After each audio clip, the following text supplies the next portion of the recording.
Good morning, everyone. Today, our group is going to present our topic addressing modes of 8086 microprocessor. Addressing modes are one of the most important concepts in assembly language programming because they define how the processor accesses different data during program execution. In this presentation, we will explain what addressing modes are, why they are important, the different categories of addressing modes, and finally discuss each addressing mode with examples.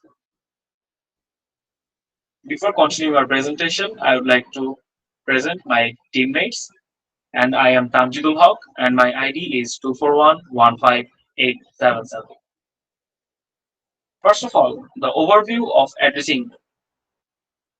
An addressing mode is the method used by the 8086 microprocessor to determine where the required data, also called the operand, is located before executing an instruction. The operand can be stored in three different places: inside a register, inside memory, or maybe directly within the instruction itself. Addressing modes help the processor calculate the effective address, which tells the CPU the exact location of the operand in memory. For example, the instruction move AX, BX, the data comes from the BX register, whereas the instruction for move AX, 5000, close in brackets, the data comes from the memory location 5000H. So although both instructions move data into the AX register, the processor accesses the data differently because of the addressing mode itself. Now, introducing the addressing mode categories, we can talk about three major categories of addressing mode. The first one comes data addressing mode. These are used to access operands stored in registers, memory, or directly inside an instruction. Most of the addressing modes we study belong to this category. The second category is program memory addressing. It controls how the processor fetches the next instruction from program memory and continues program execution. The third category is stack memory addressing. This is used for stack operations such as push and pop, and it mainly works with the stack pointer SP and stack segment SS registers. Together, these categories help the processor access data, instruction, and stack memory efficiently. Now, getting into the core addressing modes, the first one is immediate addressing mode. In this addressing mode, the operand is already included inside the instruction. Because of this, the processor does not need to access memory, making it one of the fastest addressing modes. For example, the instruction move AX, 1234H, the value of 1234H is directly stored in the instruction. When the CPU executes it, the value is immediately copied into the X register. This addressing mode is mainly used to initialize registers with fixed values, set loop counters, and perform arithmetic operations with constants. However, one limitation is that the immediate value can only be used as the source operand. It cannot be used as the destination operand itself. So, in summary, immediate addressing mode is simple, fast, and efficient because the data is already available in the instruction. So this was the overview of addressing modes and the fastest and easiest in addressing mode, which is immediate addressing mode. Now I would like to hand over the presentation to my next teammate, Pooja Choudhury. She will explain the remaining addressing modes in detail. Thank you, Tamjit. Hello, everyone. I am Pooja Choudhury. My ID number is 2411549. Now, I will explain the register addressing mode. In this addressing mode, both the source and destination operands are stored inside the CPU registers. Since the processor works only with the registers and does not access memory, this is one of the fastest addressing modes. Here, according to the first example, this instruction copies the contents of register BX into register AX. If BX contains 1, 2, 3, 4 each, then after execution AX will also contain 1, 2, 3, 4 each. Because no memory access is required, so register addressing mode provides high execution speed and is commonly used in arithmetic and logical operations. Next page. Next is the direct addressing mode. In this mode, the instruction contains the memory address of the operand. The processor directly accesses that memory location to retrieve the data. In the given example, 5000H is the memory address. The processor reads the data stored at memory location 5000H and transfers it to the AX register. In this addressing mode, the effective address is simply the offset address. It is easy to use, but it is slower than register addressing mode because memory access is required. Next page. Now let's look at the register indirect addressing mode. Unlike direct addressing mode, here the instruction does not contain the memory address directly. Instead, the address is stored inside a register like BX, SI, or DI. Now look at this example. If BX contains 4000H, the processor first reads the address from BX, then access memory location 4000H. And finally transfers the data into the AX register. The main advantage of this mode is flexibility because changing the register value automatically changes the memory location being accessed. This makes it very useful for arrays, tables, and loops. That's all from my side. Now, my next teammate Tamima Rahman will continue her part. Thank you so much. Assalamu alaikum. I am Tamima Rahman Shriti. My ID is 2411503. Today I am going to explain three memory addressing modes in 8086 microprocessor. Let's start with index addressing mode. In this mode, the processor uses an index register such as SI or DI along with the displacement to calculate the effective address. For example, in the instruction move AX 20 SI, if SI equals to 1000, then adding the displacement 20 gives the effective address, that is 1020. Here H represents hexadecimal number. The processor then accesses memory location 1020 to fetch the data. The addressing mode is very useful for accessing arrays, strings, and sequential data because you can easily move from one memory location to the next. The only disadvantage is that it requires an index register. Next, we have register relative addressing mode. In this mode, the processor uses a base register, either BX or BP, and adds a displacement to calculate the effective address. For example, in the instruction move AX 50H BX, if BX equals to 1000, then adding the displacement 50 gives the effective address equals to 1050.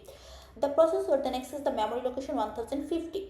The addressing mode is useful for working with tables and data structure, and the disadvantage is that it can only use the BX or BP register. Finally, let's look at the base index addressing mode. In this mode, the processor uses both a base register and an index register to calculate the effective address.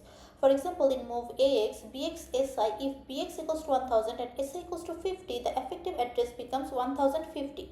This mode is useful for arrays and tables because it provides more flexibility.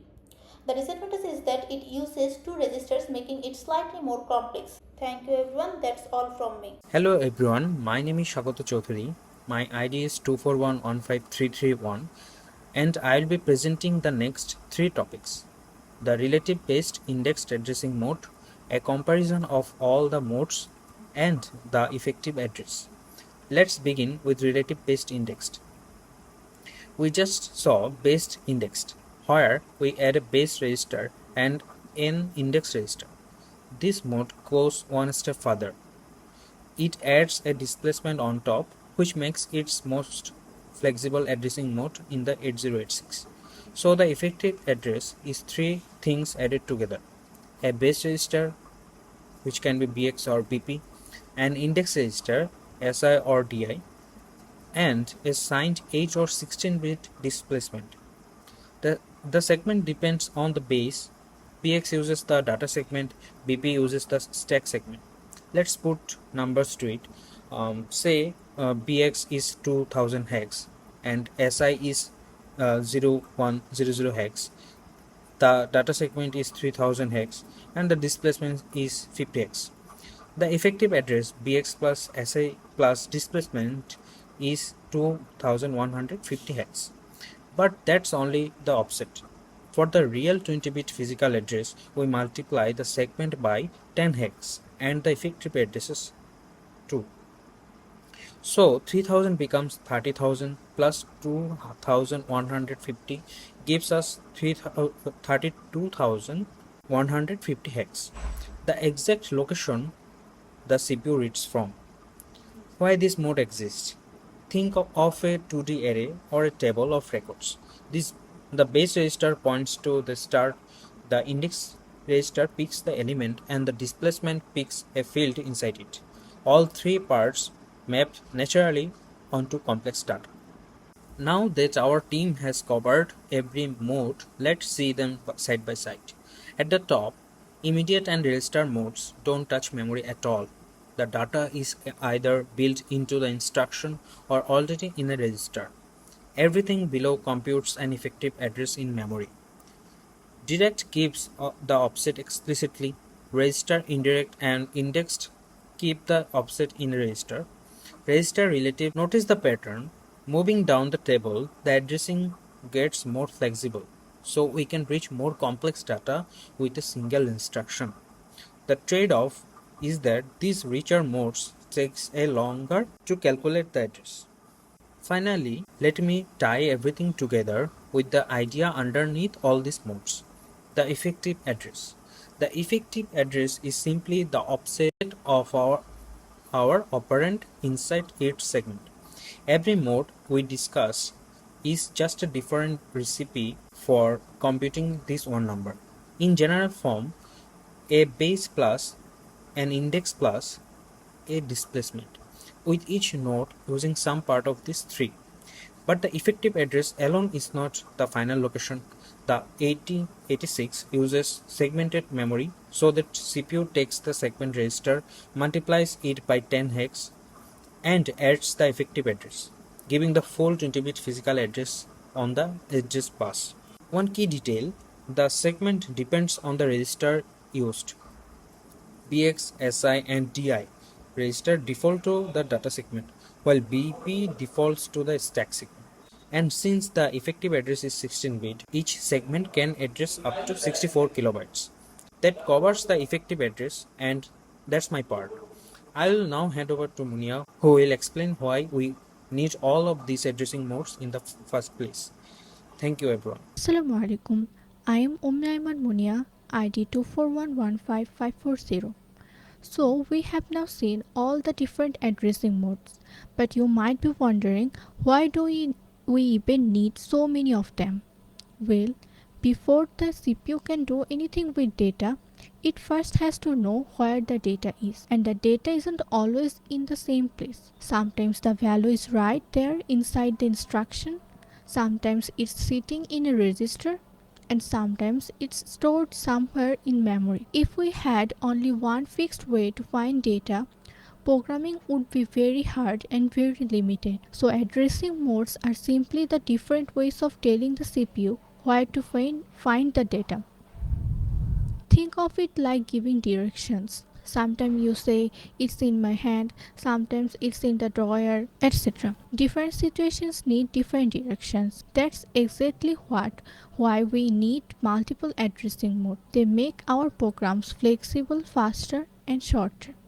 Now, let's talk about why addressing modes are actually useful. The biggest advantage is flexibility. We can grab data from a register or from anywhere in memory. They also make programs faster and save memory because we can write short, compact instructions. And one of the most powerful benefits is how easily they handle arrays, strings, and tables. Instead of writing a separate instruction for every single item, we just change a register value and reuse the same code. So, where do we actually see this in real life? The answer is almost everywhere. Think about a game that keeps a list of players' scores, or a photo made up of thousands of teeny pixels. When a program goes through that list one by one, it's using indexed addressing. When you look up a word in a table, like finding the meaning of something, that's best addressing doing the work. When your phone copies or compares text, that's string operations. And every time an app runs a small task inside itself, the stack uses addressing modes to remember important values.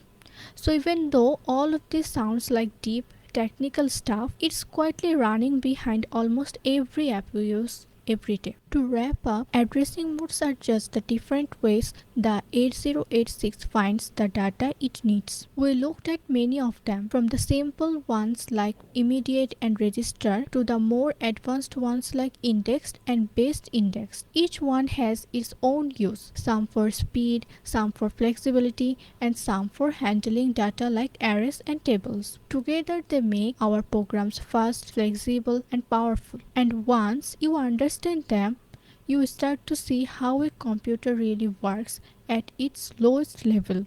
And that brings us to the end of our presentation. Thank you so much for listening and paying attention.